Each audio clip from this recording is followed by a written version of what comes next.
ئێستا کە من دەڵێم فیلمی تایتانیک بۆ نمونە، ئەپرسم پاڵەوانی فیلمی تایتانیک کێیە؟ دڵنیام کە زۆربەی ئێوە بینەران ئەو فیلمە یەکسەر بیر لە لیۆناردۆ دیکاپریۆ و کەیت وینزلت دەکەنەوە، وەکو لەوەی بیر لە پاڵەوانی فیلمەکە، لە پاڵەوانی چیرۆکەکە، لە کارەکتەرەکانی سەرەکی فیلمەکە، لە جاک یان لە ڕۆز بکەنەوە. یاخود با بپرسین چەند لە ئێمە ناوی ئەو پاڵەوانانە دەزانن کەوا ڕایان گۆزلین یان کەیت بلانچێت یاخود جاکی چان ڕۆلیان دەبینێت؟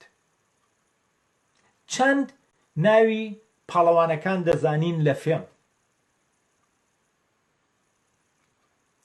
ڕەنگە بەدەگمەن ناوی کەسایەتیەک بێتە یادمان ئەوەندەی ناوی ئەکتەرە ئەستێرەکان دەزانین. هۆلیوود بەم کارە نەبووە هۆی کوشتنی ڕۆمان بە پێچەوانەوە. زۆر لە فیلمە ناودارەکان سکرپتەکانیان لە ڕۆمانە بەناوبانگەکانەوە وەردەگیرێت و دەکرێن بە فیلم. لەم کاتەدا بۆکس ئۆفیس زۆر بەهێزتر دەبێت بەهۆی ئەستێرە پرۆتاگۆنیست و هەروەها پاڵەوانی ئەو ڕۆمانە کە ناودارە، چونکە ئەو کات خوێنەر ڕۆمانەکەش دەیەوێت بڕوات ئەو فیلمە ببینێ. جگە لەو بینەرە کە عاشقە بە ئەستێرە ئەکتەرەکە، خوێنەری ڕۆمانەکەش دەوێت بڕوا فیلمەکە ببینێت. بۆ نمونە لەوانە فیلمی لیتل وومێن کە تا ئێستا نزیکەی 4-5 جار کراوە بە فیلم لە هەمان ڕۆمانەوە، یاخود فایت کلەب، یاخود پراید ئەند پرەجودیس، یان دۆکتەر زیڤاگۆ، ئەپۆکالیپس ناو، یاخود لۆرد ئۆف دە ڕینگ، پاشای ئەڵقا. ئەمانە هەمووی ڕۆمانی زۆر بەناوبانگی جیهانین. هۆلیوود زیاتر سوودیان لێ وەردەگرێت بۆ ڕاکێشانی بینەر لەگەڵ ئەستێرە ئەکتەرەکان. ئەستێرە ئەکتەر ئێستا گەیشتۆتە ئاستێک کە تاقیکردنەوە ناکە بۆی ڕۆڵ وەرگرێ لە فیلمێکە، بەدەگمەن بەڵکو بەرەمهێنەران داوایان لێ دەکەن، سکرپتیان بۆ دەنێرن، داوایان لێ دەکەن بە هیوای ئەوەن کەوا ڕازی بن ڕۆڵ لەو فیلمە وەرگرن. ئەستێرە ئەکتەر ئەوەندە بەرز بۆتەوە ئەگەر عاشقی بۆ پاڵەوانی ئەو سکرینپلەیە نەبێت، ڕۆڵ لەو فیلمەیە وەرناگرێت ئەگەر پارەیەکی زۆرشی بدرێتە. لەگەڵ هەموو ئەمانەشدا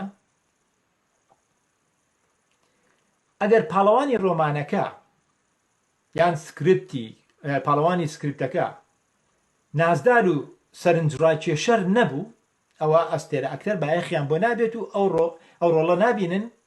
کاتێکیش ئەستێرە ئەکتەر ڕۆڵەکە نەبینن، واتە ئەو بەرهەمە زۆر بە هیلاکی دەبێتە فیلم، چونکە پرۆدیوسەران و ئینڤێستەران ئەوانەی پارە دەکەنە ناو فیلمەوە پرسیاری یەکەمیان ئەوەیە کێ ڕۆڵی سەرەکی دەبینێت لە فیلمەکە، کام ئەستێرە ئەکتەر یاخود ئەوەی پێی دەڵێن ئەیلیست، ئەکتەری ئەیلیست.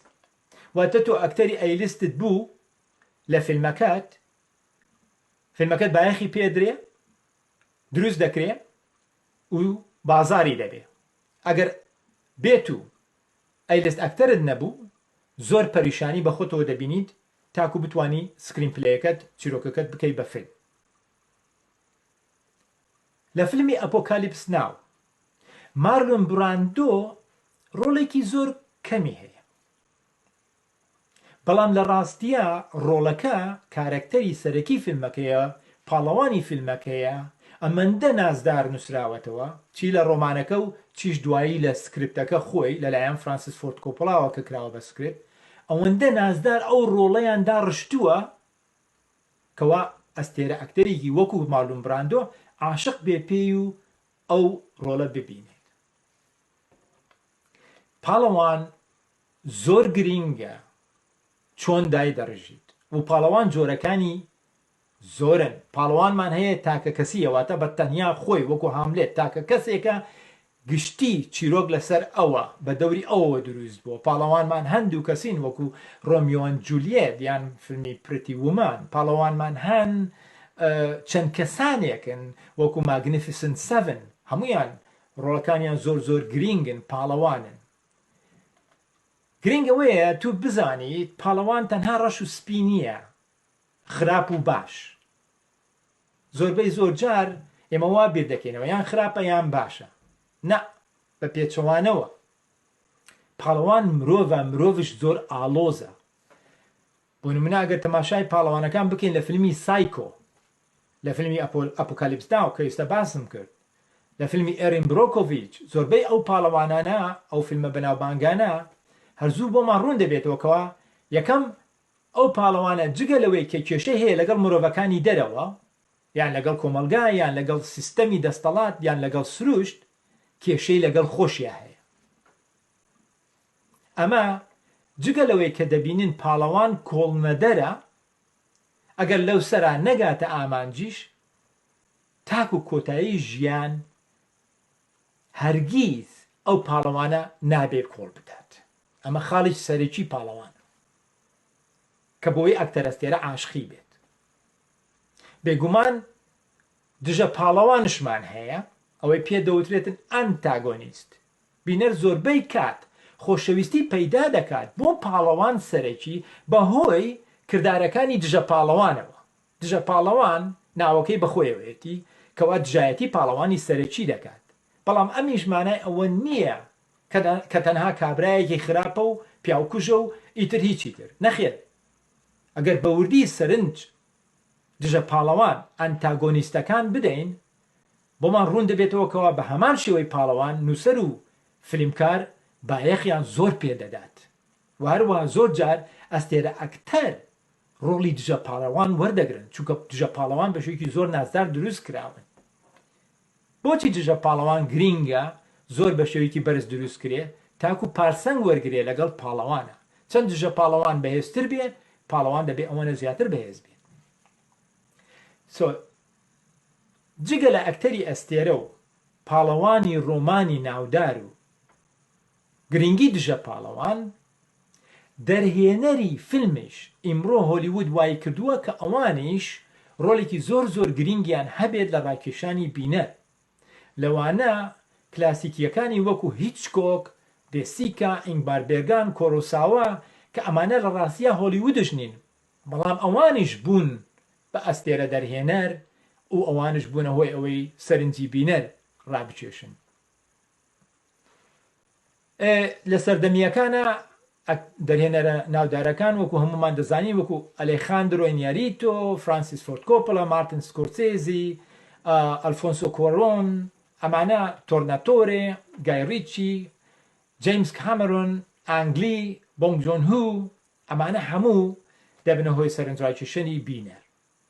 جا ئێستا پێش ئەوەی کەوا زیاتر لە بواری جیهانی باز بکەین بین پرسیارکەین ئایا پاڵەوان یان ئەستێرە پرۆتاگۆنیست لە فیلمی کوردیە هەیە؟